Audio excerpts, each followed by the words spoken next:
So tell us about the opponent, Christopher Diaz. I mean, a lot of people are No. You're going to sit and do everything? Yeah, just going to do it with the gum. Okay.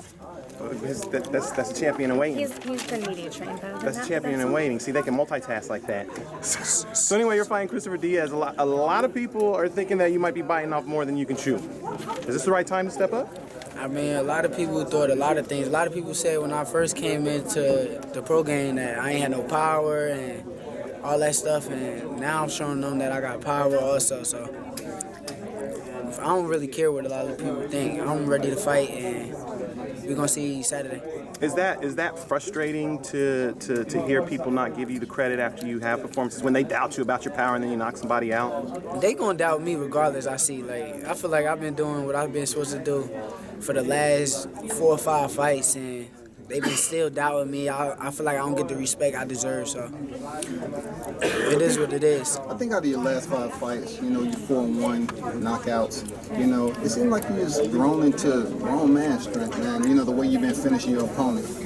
How's training been? What do you see that's done changed? Are you going into your format as a boxer? What? I actually learned how to sit down on my punches a lot more now. Like I know where to place certain shots and how to get somebody out of there properly. So now I guess I'm a pro. I done developed from an amateur to a pro. Okay. What's up? What's the big difference in training camp? Probably being around Terence Crawford, so I get to see a lot of stuff that he's doing in sparring and in training and his mentality outside the ring, also as it is inside the ring. So I'm glad I get to see that, and I'm gonna keep getting better and better. Now I know you said that you sparred Terence Crawford, and that was the hardest you ever been hit or something like that, right?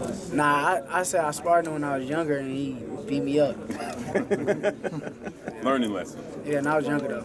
Now, can we look forward to seeing you be a switch hitter like Terence Crawford? I probably do it every now and then. I gotta get comfortable with it.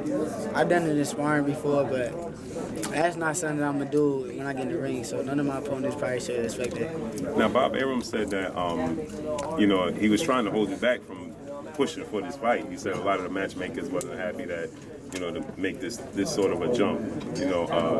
What did you feel to say, you know what, I need this level of fight now. I'm ready for this now.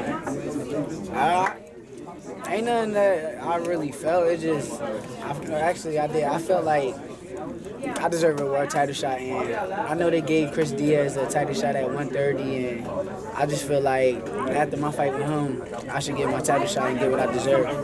What's the intricate detail you know about your opponent walking into this fight? I know he got power, and I know that he's tough. I seen him get knocked down, and once he get knocked down, he get back up and just keep fighting. So I know he's tough. So. Now, how do you see this fight playing out? And if you win in dramatic fashion, where you looking to go from there? I know you don't like to look past your upcoming opponent, but yeah, right now I'm focused on Chris Diaz. I don't know how the fight gonna turn out. I just know I'm gonna win. So either way, I'm gonna go in there, do what I gotta do, and I'm gonna get the victory. So not looking for a knockout. If it come, it come.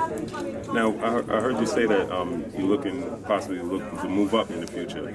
Are you having trouble making this weight, or you just growing out of the division? Nah, I understand that I'm younger. So being that I'm young, my body's still developing and I'm growing. And I know that it's a lot of hitters at 130, and I kind of want to go meet them hitters. Now, where do you place yourself with the young and upcoming stars in the boxing game today? I know you go. Well, we hear a lot of Devin Haney's, we hear a lot of Teofimo Lopez is right over there. We hear a lot of Ryan Garcia. Where does Shakur Stevenson? I'm not taking nothing away from none of them. I feel like all of them are great fighters. I feel like Teofimo, he's a superstar, and Devin also is a superstar. But I feel like I'm top dog, if I'm being honest with you. I feel like I'm the one who went to the Olympics. They had the same opportunities I had coming out of the gate with me, and I've done what I had to do leading up to it, and I feel like I'm top dog. I'm the leader of this generation, I feel like. How far you think you off is getting that big shot? You said how far? Yeah. I think after this fight, after I handle business, I should be fighting for a world title. But we going to focus on Christopher Diaz for now. Now, could you just give us a little insight what it is like pushing for other fights? Is it difficult for the promoters to give you certain fights? Because we see everybody calling for Gervonta Tank Davis to fight, Lomachenko or Tevin Farmer, and it seems like they just don't. The matchmakers just don't want to make it happen. How much control do you have to say, listen, this is the fight I want, and this is the fight I want next? Actually, I'm not there yet. I'm not at that point where I could say I can just pick fights and do all that. But I guess by the time I get a world title shot is when I have control like that. So I'm just focused on trying to get a world title.